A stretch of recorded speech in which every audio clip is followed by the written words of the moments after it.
नमस्कार दोस्तों, स्वागत है आपका जूनियर हाई स्कूल की सहायक अध्यापक भर्ती परीक्षा जिसका प्रैक्टिस सेट 1 है। सामाजिक अध्ययन ये भाग 2 है।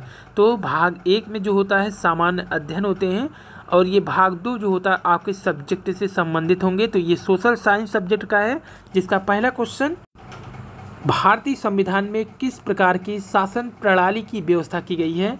तो यहाँ देखिए संसदात्मक प्रणाली की व्यवस्था की गई है। आपको बता दें कि अनिवार्य जो सब्जेक्ट है सामान्य अध्ययन कुल उसका 50 क्वेश्चन, जबकि आपके सब्जेक्ट से रिलेटिव जो है ये 100 क्वेश्चन। आपका अगर सोशल साइंस है तो सोशल साइंस के 100 आएंगे और अनिवार्य विषय सबके अनिवार्य रहेंगे 50 सामान्य अध्ययन के, जबकि सब्जेक्ट में आपके 100 क्वेश्चन रहेंगे आपके अपने सब्जेक्ट से। अगर संस्कृत होगा तो संस्कृत से, सोशल साइंस है सोशल साइंस से, हिंदी होगा हिंदी से।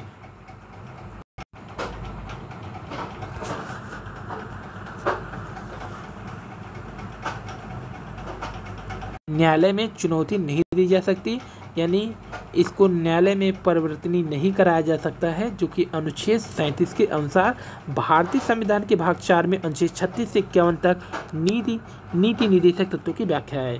क्वेश्चन नंबर 4 है, निम्नलिखित में कौन सा एक कृत्रिम पारितंत्र है। निम्नलिखित में कौन एक कृत्रिम पारितंत्र है।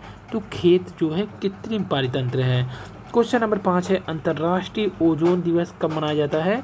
तो इसका राइट ऑप्शन हो जाएगा ए ऑप्शन 16 सितंबर को। क्वेश्चन नंबर 6, चिपको आंदोलन संबंधित है। तो चिपको आंदोलन आपका जो पादप संरक्षण से ही संबंधित है। तो 6 का राइट ऑप्शन हो जाएगा ऑप्शन ए। क्वेश्चन नंबर 7 है, उत्तर प्रदेश औद्योगिक विकास निगम स्थापित किया गया है। तो ये 7वां का राइट ऑप्शन हो जाएगा ए, यानी कि कानपुर में औद्योगिक विकास निगम की स्थापना किया गया है, या उत्तर प्रदेश सरकार के अंतर्गत औद्योगिक एवं मूल अवसंरचना विकास की प्रगति के लिए कार्यशील सार्वजनिक क्षेत्र उपक्रम है ये। तो ये सार्वजनिक क्षेत्र का उपक्रम है। क्वेश्चन नंबर 8 है, लोकसभा के स्पीकर का निर्वाचन होता है। क्वेश्चन नंबर 8 का सी हो जाएगा। यहाँ पर लोकसभा के जो सदस्य होते हैं उस सभी सदस्यों द्वारा ही निर्वाचन होता है। तो लोकसभा के स्पीकर का निर्वाचन लोकसभा के सभी सदस्य करते हैं। क्वेश्चन नंबर 9, किसी भारतीय राज्य के राज्यपाल से संबंधित निम्नलिखित कथनों में कौन सा कथन सत्य नहीं है। वह भारत के राष्ट्रपति द्वारा नियुक्त होता है, सही है। वह एक से अधिक राज्यों का राज्यपाल हो सकता है, ये भी सही है। वह 5 वर्ष तक पद पर बना रह सकता है, 9 का डी, ये भी सही है। लेकिन वैसे देखा जाए तो राष्ट्रपति के प्रसाद पर्यंत अपना पद धारण करता है, कोई निर्धारित नहीं है। फिर डी है, यदि संबंधित राज्य की व्यवस्थापिका उसे पद से हटाए जाने का प्रस्ताव स्वीकार करती है तो पदावधि के पूर्व भी पद मुक्त हो सकता है, यानी यही वाला सही है। हटाने को देखिए सिर्फ हटा सकते हैं राष्ट्रपति। यहाँ पर लिखा है अनुच्छेद जो 156(1) के अनुसार राज्यपाल राष्ट्रपति के प्रसाद पर्यंत अपना पद धारण करता है, अतः पदावधि से पूर्व राष्ट्रपति ही केंद्रीय मंत्रिमंडल के सलाह पे करेगा, ना कि इनकी सलाह पे करेगा व्यवस्थापिका के। तो उसे हटाने के लिए व्यवस्थापिका का कोई भी रोल नहीं होता है। यहाँ पर ये गलत ऑप्शन है, इसलिए यहाँ पर यही वाला ऑप्शन सत्य नहीं है। क्वेश्चन नंबर 10 है, निम्नलिखित कार्यों में कौन सा कार्य स्थानीय स्वशासन से संबंधित नहीं है। तो ऑप्शन डी है, जो लोक व्यवस्था का अनुरक्षण, लोक व्यवस्था का अनुरक्षण। क्वेश्चन नंबर 11, निम्नलिखित अनुच्छेदों में कौन सा अनुच्छेद पंचायतों में अनुसूचित जातियों अनुसूचित जनजातियों के लिए सीटों का आरक्षण का प्रावधान करता है। तो इसका राइट ऑप्शन हो जाएगा ए, यानी 243 डी। क्वेश्चन नंबर 12, भारत विस्तृत है तो कितने देशांतर तक। यहाँ पर कोई भी ऑप्शन राइट नहीं है, यानी ऑप्शन यहाँ पे डी हो जाएगा। राइट क्या हो जाएगा यहाँ पे, जो भारत का भूमि विस्तार है उत्तरी पूर्वी गोलार्ध में 8 डिग्री 4 सेकेंड उत्तर से लेके 37 डिग्री 6 सेकेंड उत्तरी तक है, तथा 68 डिग्री 7 सेकेंड पूर्व से 97 डिग्री 25 सेकेंड पूर्वी देशांतर के मध्य है। भारत जो है लगभग बीचों से होकर गुजरता है कर्क रेखा। क्वेश्चन नंबर 13, भारत का वह कौन सा स्थान है जहां बंगाल की खाड़ी, अरब सागर तथा हिंद महासागर मिलते हैं। तो कन्याकुमारी में मिलते हैं। ऑप्शन ए राइट हो जाएगा यहाँ पे। क्वेश्चन नंबर 14 है, निम्नलिखित में भारत के किस राज्य की सीमा म्यांमार से उभयनिष्ठ नहीं है? तो ये असम वाला ऑप्शन यहाँ राइट हो जाएगा। क्वेश्चन नंबर 15 है, भारत कितने प्राकृतिक प्रदेशों में विभाजित है? तो यहाँ का राइट ऑप्शन हो जाएगा ए 4, यानी कि 4 प्राकृतिक भाग विभाजित है भारत। 15 का राइट ऑप्शन 4। क्वेश्चन नंबर 16 है, निम्नलिखित में कौन सा मरुस्थल है? तो 16 का हो जाएगा ए सिंधु क्षेत्र मरुस्थल है। सिंधु क्षेत्र क्या है? मरुस्थल है। निम्नलिखित में जिस एक शासक ने ईस्ट इंडिया कंपनी को दीवानी प्रदान की थी वह कौन था? तो 17 का सी शाह आलम द्वितीय।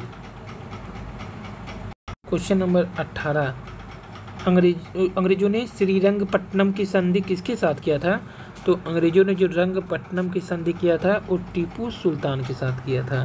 क्वेश्चन नंबर 19 है, निम्नलिखित में कौन सा जोड़ा सही सुमेलित नहीं है? थारू उत्तराखंड, भूटिया उत्तर प्रदेश, मुंडा बिहार, कोल राजस्थान। यहाँ सही जोड़ा ढूंढना है, गलत नहीं ढूंढना है। तो यहाँ सही जोड़ा जो होगा क्या होगा? ऑप्शन ए हो जाएगा थारू। थारू जो है जनजाति मूलतः नेपाल के तराई क्षेत्र में पाई जाती है, तो थारू का उत्तराखंड सही विकल्प है। बाकी अगर देखें तो जो जनजाति है बिहार एवं उत्तर प्रदेश में पाई जाती है थारू ही है, जो कि उत्तर प्रदेश बिहार में भी मिलता है और उत्तराखंड में। वहीं बात करें अगर भूटिया जनजाति, ये उत्तर प्रदेश का नहीं है बल्कि ये सिक्किम का है, यानी ये सिक्किम में पाई जाती है।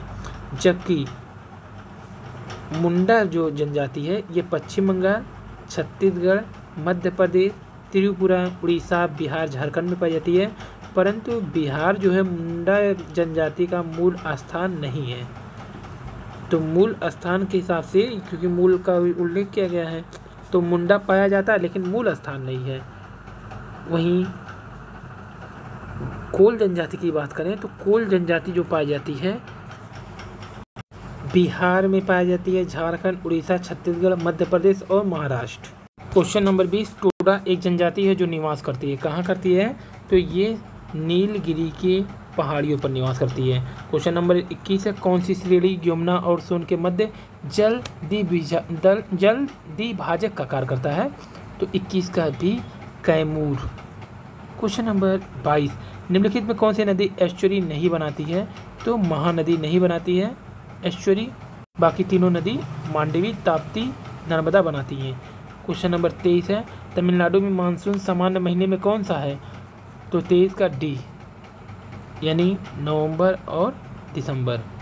क्वेश्चन नंबर 24, निम्नलिखित कथनों पर विचार करना है।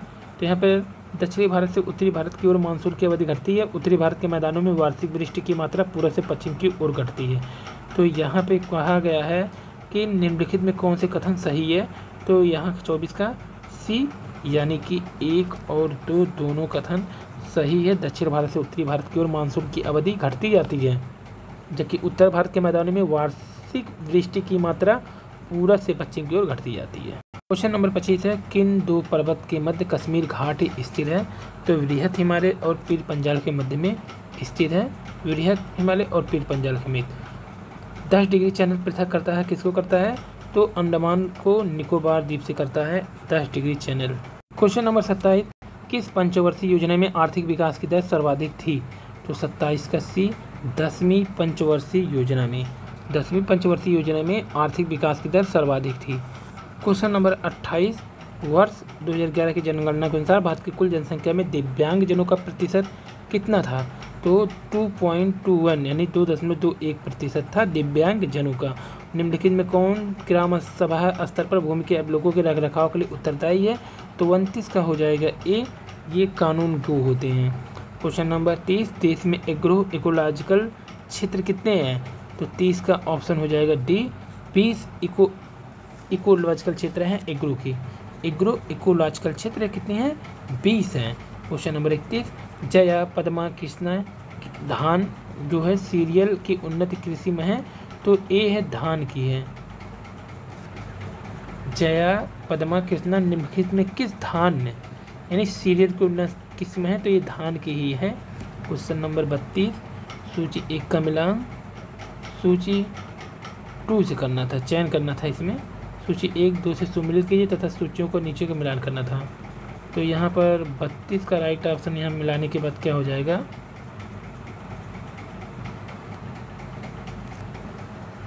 2 4 1 3। विशाखापट्टनम में पोत निर्माण, मुरी में एल्युमिनियम, गुड़गांव में मोटर गाड़ी, पनकी में उर्वरक। तो इसका राइट ऑप्शन हो जाएगा 32 का बी, 2 4 1 3। क्वेश्चन नंबर 33 है, सौरमंडल में क्षुद्र ग्रह एस्टेरॉयड छोटे खगोलीय पिंड है, ये जिन ग्रहों के मध्य पाए जाते हैं वे हैं। तो 33 का राइट ऑप्शन बी, मंगल और बृहस्पति। क्वेश्चन नंबर 33 है, उत्तरी गोलार्ध में वर्ष का सबसे छोटा दिन कौन सा होता है। तो 34 का हो जाएगा बी, 22 दिसंबर होता है। क्वेश्चन नंबर 35 का मिलान करना है यहाँ पर। तो 35 का राइट ऑप्शन यहाँ पे अगर मिलान करेंगे तो क्या होगा 3 4 2 1, यानी कोस्को शिखर ऑस्ट्रेलिया में, मैकिन्ले जो है उत्तरी अमेरिका में, एल्ब्रूस जो है अफ्रीका में, एल्ब्रूस जो है यूरोप में, किलिमंजारो जो है अफ्रीका में। तो बात कर लेते हैं, जो कोस्को है ये ऑस्ट्रेलिया का है और ये ऑस्ट्रेलिया के न्यू साउथ बेल्ट में 2228 मीटर ऊंचा पर्वत है। यह ऑस्ट्रेलिया के मुख्य भूमि का सबसे ऊंचा पर्वत है। वहीं मैकिन्ले की अगर बात कर लें तो ये उत्तरी अमेरिका का अलास्का का सर्वोच्च शिखर है जो 6190 है, 6190 मीटर। और 2015 में इसका नाम परिवर्तित कर दिया गया है। अब इसका नाम कर दिया गया है डेनाली नाम कर दिया गया है इसका, डेनाली। जबकि एल्ब्रूस की बात करें तो यह रूस और यूरोप का सर्वोच्च पर्वत है, जो की ऊंचाई है 5642 मीटर, जबकि किलिमंजारो है 5895, ये तंजानिया में है। किलिमंजारो कहाँ पे है, तंजानिया में है, तंजानिया में, और इसकी ऊंचाई कितनी है 5895। इसका राइट ऑप्शन क्या हो जाएगा यहाँ पे बी। लेकिन गलत मिस्टेक कर दिया गया है, यहाँ पर ए ही राइट होगा मिलाने के बाद, क्योंकि जब मिलाएंगे तो राइट ऑप्शन यहाँ पे क्या हो जाएगा ए वाला हो जाएगा। एक बार फिर से देख लीजिए, कोस्को ऑस्ट्रेलिया, ये उत्तरी अमेरिका, ये यूरोप, ये अफ्रीका, इस हिसाब से सही है ए ऑप्शन। मिस्टेक प्रिंटिंग हुआ है वहाँ। इंदिरा गांधी नहर का उद्गम स्थल कहाँ पे है। तो 36 का राइट ऑप्शन हर की बैराज है। क्वेश्चन नंबर 37, भारत एक धर्मनिरपेक्ष देश है, इसका तात्पर्य क्या है। तो उसका कोई राज्य स्तर पर धर्म नहीं है, यानी बी ऑप्शन राइट हो जाएगा। क्वेश्चन नंबर 38, गणतंत्र वह होता है। तो 38 का डी, राज्य जहां पर अध्यक्ष वंशानुगत रूप से न हो। क्वेश्चन नंबर 39, भारत में राष्ट्रीय आय समूहों का आकलन किया जाता है। तो 39 का डी, यानी केंद्रीय सांख्यिकी संगठन CSO द्वारा।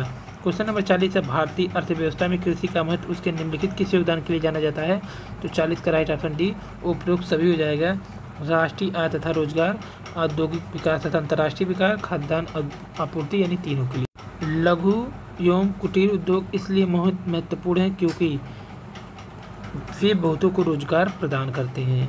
क्वेश्चन नंबर 42, दक्षिणी ट्रैम की रेगड़ मिट्टियाँ काली होती हैं, उनमें ह्यूमस मात्रा प्रचुर होती है। तो 42 का क्या हो जाएगा सी। यहाँ पर ए सही है किंतु आर गलत है। ए सही ऑप्शन है लेकिन आर क्या है गलत है, यानी इसका राइट ऑप्शन सी हो जाएगा। निम्नलिखित युग्म में कौन सा एक युग्म सही सुमेलित नहीं है। तो 43 का राइट ऑप्शन ए, बर्लिन राइन नदी के सुमेलित नहीं है, जबकि लंदन टेम्स, न्यूयॉर्क हडसन और ये वीना का डेनूब ये सही सुमेलित किया गया है। तो यहाँ पर देखते हैं आंसर क्या होना चाहिए था 43 वाले में। बर्लिन जर्मनी स्प्री नदी है, स्प्री नदी। और आते हैं अब क्वेश्चन नंबर 44 पे, प्रजातंत्र की जड़ें निम्न द्वारा नष्ट की जा सकती हैं। तो 44 का राइट ऑप्शन क्या हो जाएगा ए, यानी कि साम्यवाद से। क्वेश्चन नंबर ए, निम्न में कौन जिला स्तर पर कानून व्यवस्था बनाए रखने के लिए मुख्य रूप से उत्तरदायी है। तो इसका राइट ऑप्शन क्या हो जाएगा 45 का ए, जिला न्यायाधीश यानी DM जिला स्तर पे। 46 है, निम्न कौन सा देश बिमस्टेक ग्रुप में शामिल नहीं है। तो 46 का राइट ऑप्शन डी हो जाएगा, पाकिस्तान। नेपाल, म्यांमार, बांग्लादेश है। तो बंगाल की खाड़ी बहुक्षेत्रीय तकनीकी आर्थिक सहयोग संगठन एक जो है इसको बोलते हैं Bay of Bengal Institute of Multi Sectoral Technical and Economics Cooperation, इसी को बोलते हैं बिमस्टेक। यह एक क्षेत्रीय संगठन है जिसमें बंगाल की खाड़ी के समीपवर्ती और आसन क्षेत्रों में 7 सदस्य हैं। नंबर 1 बांग्लादेश, फिर भूटान, तीसरा भारत, चौथा नेपाल, फिर श्रीलंका, म्यांमार और थाईलैंड। यह उप क्षेत्रीय संगठन बैंकॉक घोषणा के माध्यम से 6 जून 1997 को आया है अस्तित्व में। ढाका में इसका सचिवालय है। क्वेश्चन नंबर 47, राष्ट्रीय महत्वपूर्ण सूचना और संरक्षण केंद्र का संबंध है। 47 का राइट ऑप्शन क्या हो जाएगा कि ये जो संबंध है इसका यानी कि साइबर सुरक्षा से है। क्वेश्चन नंबर 48, निम्नलिखित में कौन सा कथन बलबन के संबंध में सही नहीं है। क्वेश्चन नंबर 48 का बी, उसने इक्तादारी व्यवस्था का प्रारंभ किया, ये सही नहीं है। 48 का यही ऑप्शन सही नहीं है। जबकि उसने नियामत ए खुदाई के सिद्धांत का प्रतिपादन किया, सही। उसने तुर्कान ए चहलगानी का प्रभाव समाप्त किया, सही। उसने बंगाल विद्रोह का दमन किया, ये भी सही है। लेकिन 48 का बी वाला सही नहीं है। 49 है, भारतीय प्रवासी दिवस कब मनाया जाता है। तो 49 का राइट ऑप्शन हो जाएगा बी, 9 जनवरी को मनाया जाता है। और फिर 50वां है, एनिहिलेशन ऑफ कास्ट नामक पुस्तक के लेखक कौन है। 50 का सी, डॉक्टर भीमराव अम्बेडकर जी हैं। एनिहिलेशन ऑफ कास्ट ये पुस्तक के लेखक। तो ये आज का 50 क्वेश्चन। नेक्स्ट 50 क्वेश्चन जल्दी दूसरे वीडियो में डालेंगे। नमस्कार।